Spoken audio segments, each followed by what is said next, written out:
Hey, Nerdy Sports Fan here. Nerdy Sports Fan Weekly is going to be doing power rankings every week for the NFL at this point in the year. And let's get right into it. So, last, the Bengals, still. They're terrible, okay? They're naturally terrible, though. Like, they didn't try it. They didn't really work hard to be bad like the Dolphins did. And they're still winless. Andy Dalton's on the bench. They have nobody at offensive line, nobody at linebacker to speak of. The coach doesn't have the answers, and AJ Green's not coming back healthy like he was expected. So, yeah, they're really bad. Washington, yeah, they're terrible. They're starting Dwayne Haskins now, which is, I guess, good. He's not good. But they need to know what they have in him and know whether or not they really have faith in him going forward, especially considering they're going to have a top 2 or top 3 pick this year. And there's quarterbacks coming out every year. So they need to know what they have. They're starting him the rest of the way, and we'll figure that out soon. The Jets have the lowly distinction at 30 of losing to the Dolphins. Yeah, wrap your head around that. Adam Gase is just directing a tragedy. I don't know what's going on up there, man.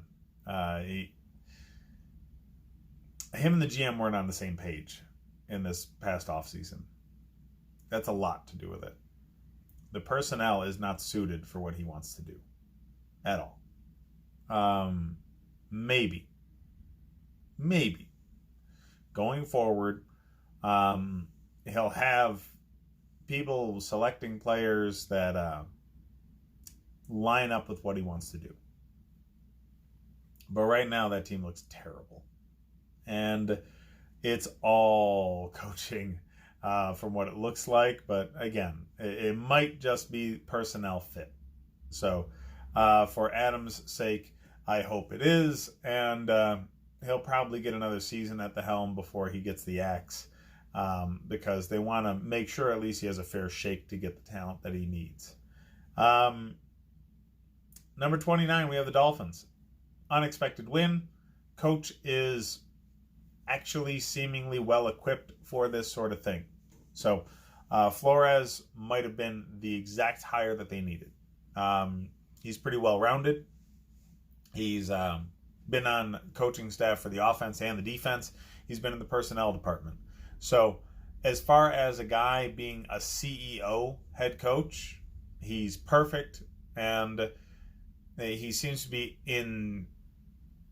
inducing in this team what the Patriots do, which really is something everybody hiring a Patriots coach has been looking for, and none of the coordinators coming out of there have been able to produce. So hopefully Flores can get the job done. 28, we have the Falcons. They are hot garbage right now, but they're talented. They need to fire their coach in the worst way. Just every single coach on this team needs to be canned. They need an offensive line. They need a defense. But they've got talent on this roster. They're probably going to get a win or two more throughout the season. 27, I got the Buccaneers. By virtue of just having one win more than the Falcons. That's it. I don't know. The Buccaneers they're bad. They need a new quarterback. They need a lot. They need a defensive secondary. They need linebacker help. They need an offensive line. They might need a couple of different coaches, but Bruce Arians is solid. He just might need to rework some other people on the staff.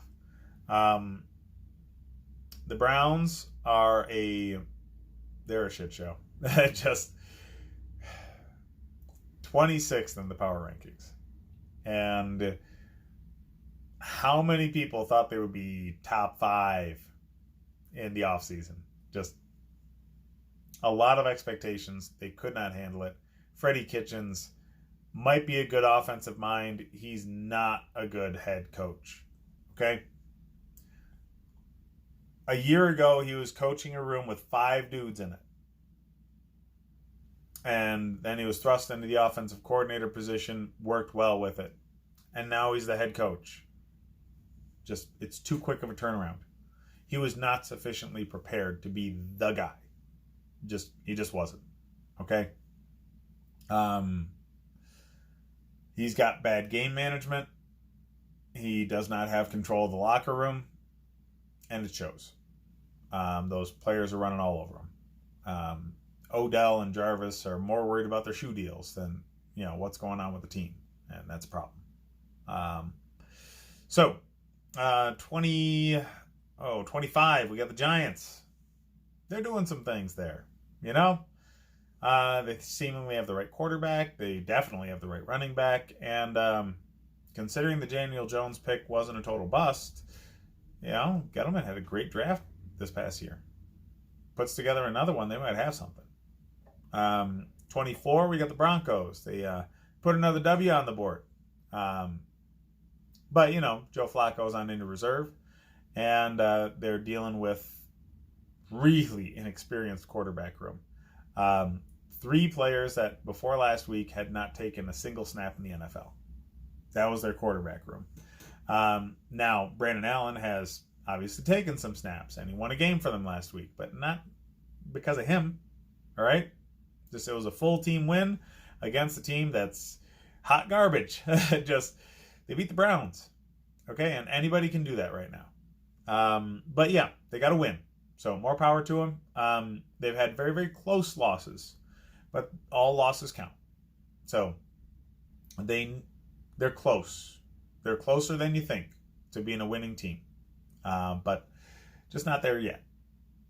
At number 23, we got the Bears. Defense is epic, and the offense is tragic. A defense this good does not deserve Matt Nagy deciding to avoid the running back for 4 straight games. Nagy needs to put his shit together, and they need a different quarterback. Mitch Trubisky is not the dude. The rest of the team does not deserve Matt Nagy's decision-making and Trubisky's poor play. They need something better out of both of those guys. Number 22, the Steelers. They're fighting. They really are. You can tell that Tomlin is a very good coach based off of how good these games with the Steelers still are after losing Ben Roethlisberger. This is 100% a leadership thing. Getting your team riled up and ready to play and play a strong game in spite of the fact that they know that the season is gone. And they knew pretty early. So keeping these guys in these games is all Tomlin. This guy's damn good. At number 21, we got the Lions. Underachieving, trading away their season. They still have Matt Stafford. They still have a very talented offensive team. So they'll probably get further down on this list later in the season. But I think they need a reboot. I do. I think they just need to hit that reset button hard. It's just not working with the staff you have. And continuing to try and do the same thing over and over again, really, it shouldn't be allowed. These guys make way too much money to be complacent in their decision making. 20, we got the Cardinals. Surprisingly good this year. I was not expecting Kyler Murray to come in a college-style offense from this rookie head coach and do much of anything, but they're surprising a lot of people, and they're probably going to be better next year. They just need another good draft that addresses the offensive line and some holes on the defense, and they could go some places. So, fun to watch Cardinals team, higher up on this list than I expected them to be. Number 19, we got the Jaguars. They were doing as good as you could expect for a team that lost their starting quarterback in the first game and had a 6th-round rookie quarterback ushering through them through the season to this point. I mean, basically 500 football out of a 6th-round rookie. That says a lot. Gardner Minshew definitely has a place in this league. He might have the same kind of hype behind him that Nick Foles had behind him in Philly. Just, he won't stay in Jacksonville because of that.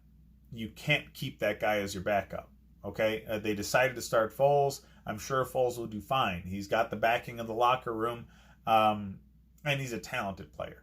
But Gardner Minshew always being over his shoulder will not last. It won't. They're going to have to get rid of him in order to make sure that the fan base doesn't always call for him every time Foles has a bad game. So, they essentially don't want what happened in Philly with Foles on the bench. So, they'll get what they need to out of him. So, they spent a 6th-round pick drafting him. They're probably going to be able to trade him for a 3rd. So, yeah.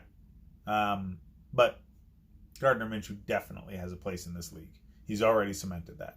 Good going, buddy. Number 18, we have the Titans. They're a tough team. They really are. And now they have a quarterback that knows how to throw the ball. So, with Tannehill leading this team, they should easily climb this list. I think they've got a toughness to them that a lot of teams don't, and they won't be ready for. So now that they're a few weeks into Tannehill, I think things are settled, and I think this team can actually do some damage as the season goes on.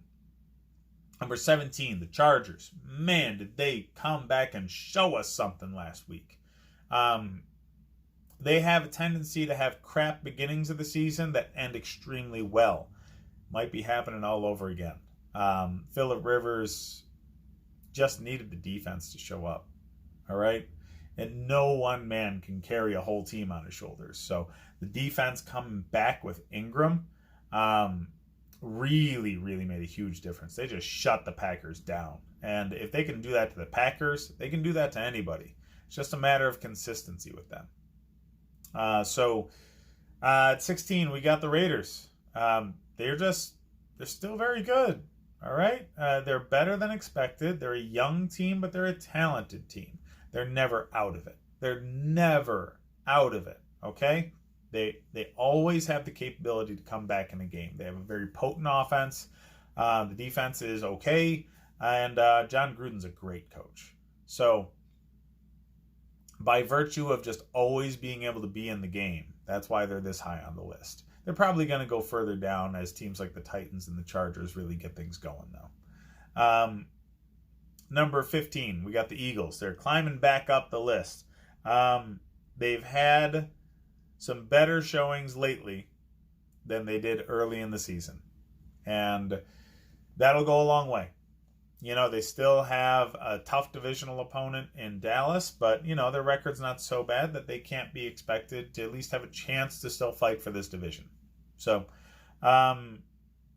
14, we have the Panthers. They're good. Okay, Christian McCaffrey's an MVP. Guy's lights out. He should get the MVP. He won't because he's not a quarterback, but he should. He is absolutely the most important player to his team. And that's what the MVP award was supposed to be. Now, 13, we have the Rams. They shouldn't be this low on the list. The defense is going to improve the longer Ramsey's there. So there's that.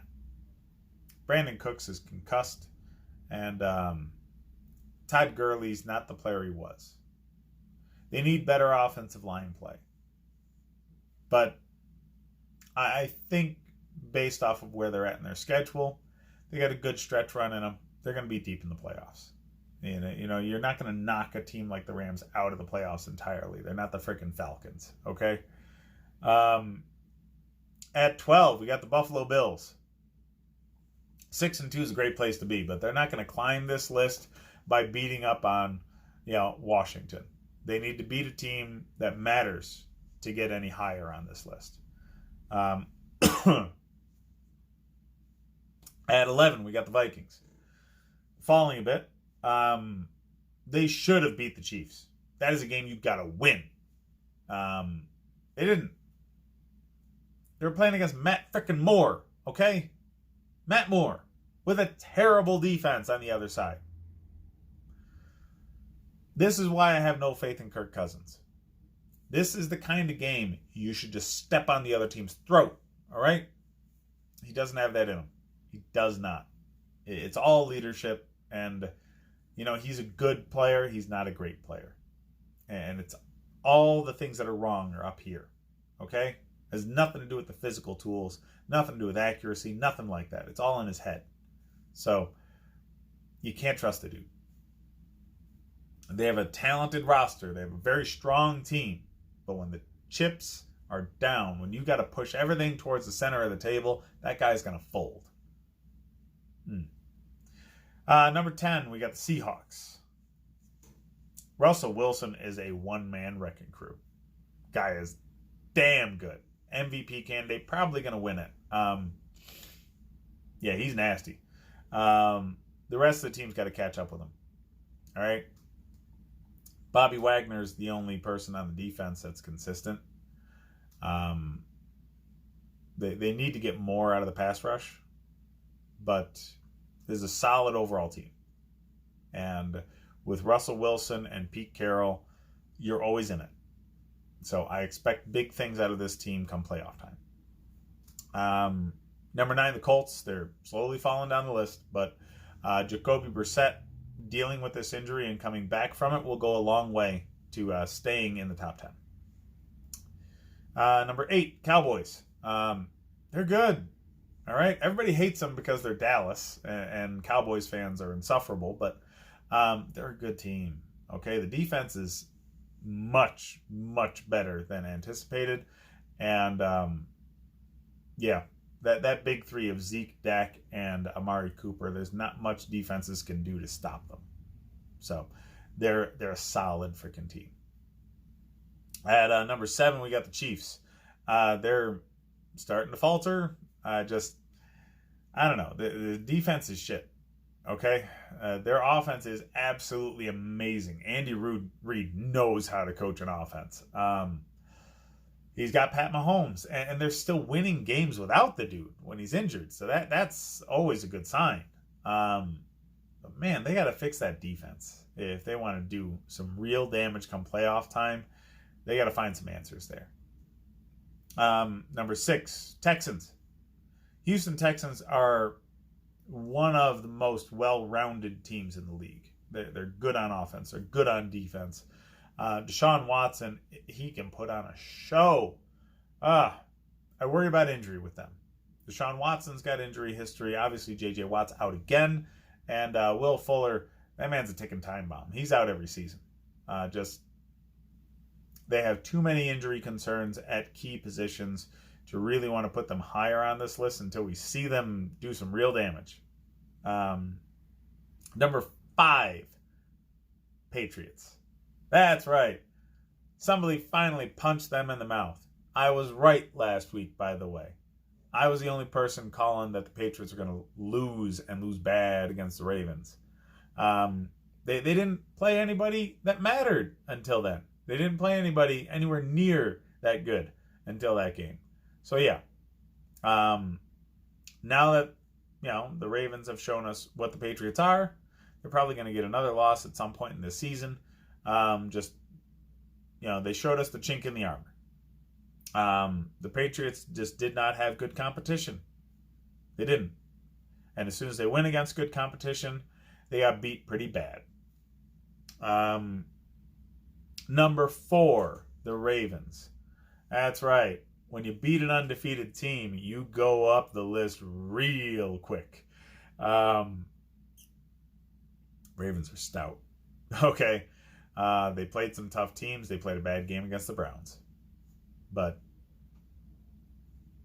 Lamar Jackson is, probably 3rd or 4th in MVP voting right now. He's lights out. He's a joy to watch.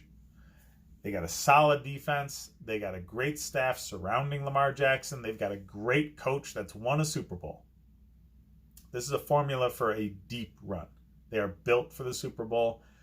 They might get there. Number 3, the Packers. Solid team. All right? They had a bad week. They had an emotional letdown game. Against a team that matches up against them pretty well, by the way. That's not going to happen every week. Okay? Mike Pettine's a damn good defensive coordinator. Aaron Rodgers' mustache by itself can beat most defenses. So, yeah, they're still pretty damn good. Let's calm down there in Packerland. Number 2, the Saints. The Saints are a badass team, okay? You lose a Hall of Fame quarterback and go undefeated while he's hurt? Yeah. That roster is built for the Super Bowl. They are coming back with a vengeance. I mean, seriously. They were pissed off about that NFC Championship game against the Rams. And they're coming back strong, and the Rams didn't. So, yeah, I think Sean Payton wants to get himself a ring. And number 1, it's the 49ers. Yeah, you can only say so much is fluky for so long. They're 8-0. Okay, they are undefeated, and nobody else can say that anymore. And until somebody beats them, they're going to stay on the top. Good going, 49ers. You built yourself a damn good roster. So there was some moving and shaking this week. Specifically, I want to point out that Cam Newton going on injured reserve. It's big. Okay? We might have seen the last play that Cam Newton ever put out in a Carolina Panthers uniform. Former number 1 overall pick, former league MVP, brought them to a Super Bowl. Had some great years with that franchise, but man, injuries have derailed his career. The last 2 seasons have been painful to watch. And I'm sure painful for him to play in. I don't think it is wise to continue going forward from a franchise perspective with Cam Newton. You build around Kyle Allen. He's got this team where it needs to be in a playoff hunt. So you build around that. He seems to be doing really, really well in this offense. And especially if he gets the team into the playoffs and even wins 1 playoff game, you cannot go back to Cam Newton. You can't. You will lose the respect of the locker room. And, you can lose your job to injury. It happens all the time. It happened to Joe Montana, for Christ's sakes. So, yeah, Cam Newton has played his last game as a Panther. He will be moving on. He will be playing for a team like, I don't know, Washington or Miami, some team that's desperate for a quarterback but will be drafting one this offseason, just to have him be veteran leadership for the young guy. Yeah, obviously Washington already has Haskins, but we don't know what he is right now. But, yeah, I expect Cam Newton to play for somebody other than Carolina next year.